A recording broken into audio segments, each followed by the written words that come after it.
Sophonie, chapitre 2.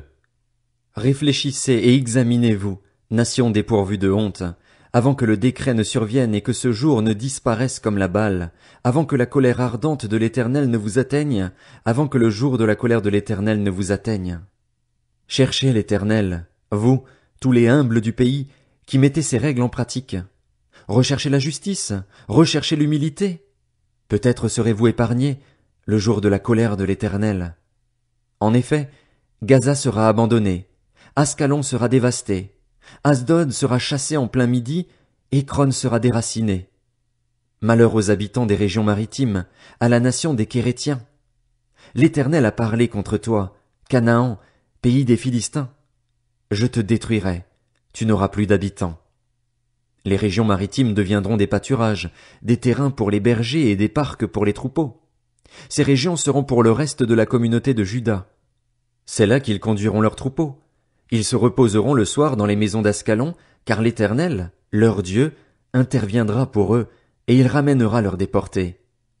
J'ai entendu les injures de Moab et les sarcasmes des Ammonites quand ils insultaient mon peuple et s'attaquaient à ses frontières. C'est pourquoi, aussi vrai que je suis vivant, déclare l'Éternel, le Maître de l'univers, le Dieu d'Israël, Moab sera pareil à Sodome, et les Ammonites pareils à Gomorrhe. Un endroit couvert de ronces, une mine de sel, un désert pour toujours. Le reste de mon peuple les pillera, ce qui subsiste de ma nation les aura en héritage. Voilà ce qui leur arrivera à cause de leur orgueil, parce qu'ils ont insulté le peuple de l'Éternel, le Maître de l'univers, et se sont attaqués à lui. L'Éternel sera redoutable contre eux, car il supprimera tous les dieux de la terre. Alors chacun l'adorera dans son pays, dans toutes les îles des nations. Vous aussi, les Éthiopiens, vous serez transpercés par mon épée.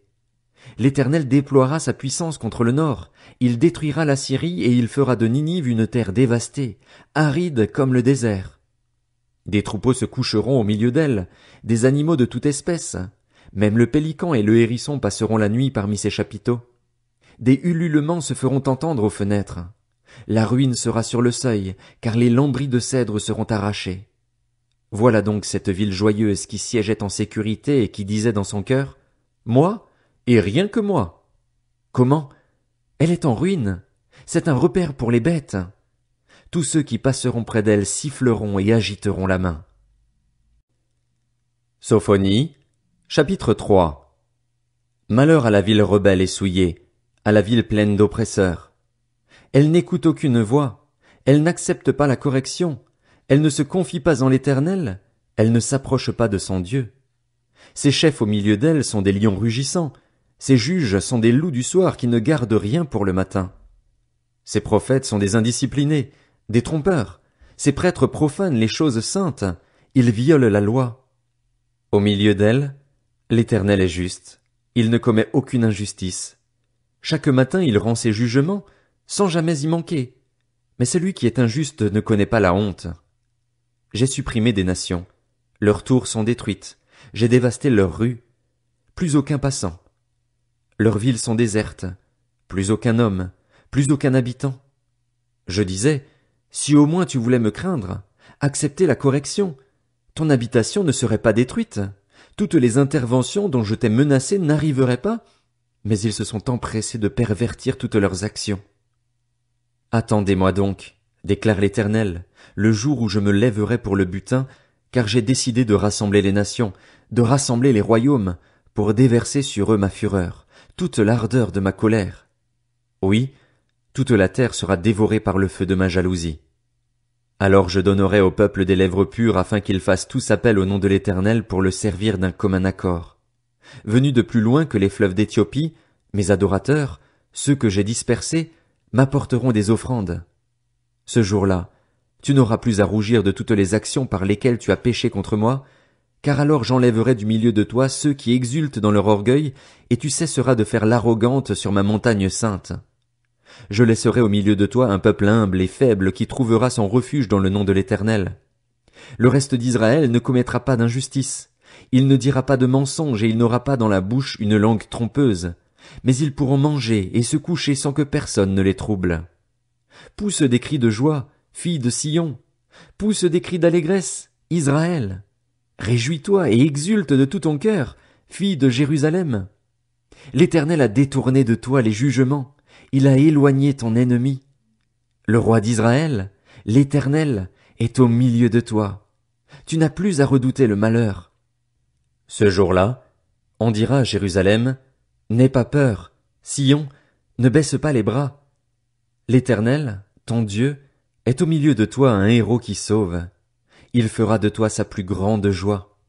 Il gardera le silence dans son amour, puis il se réjouira à grands cris à ton sujet. Je rassemblerai ceux qui sont dans la tristesse, loin des fêtes solennelles, ceux qui sont loin de toi, sous le poids du déshonneur.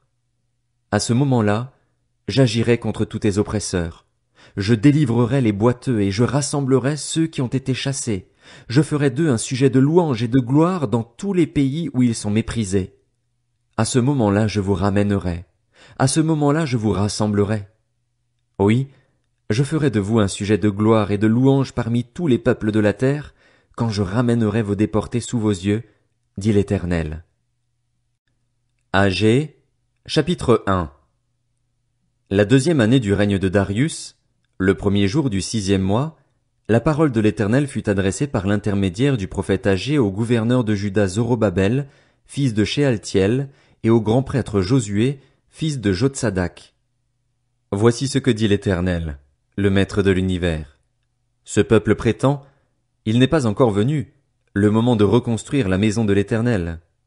Et pourtant, la parole de l'Éternel leur était adressée par l'intermédiaire du prophète Agée. Est-ce le moment pour vous d'habiter vos maisons lambrissées, quand ce temple est détruit? Voici ce que dit maintenant l'Éternel, le Maître de l'univers. Réfléchissez attentivement à votre conduite. Vous semez beaucoup et vous récoltez peu.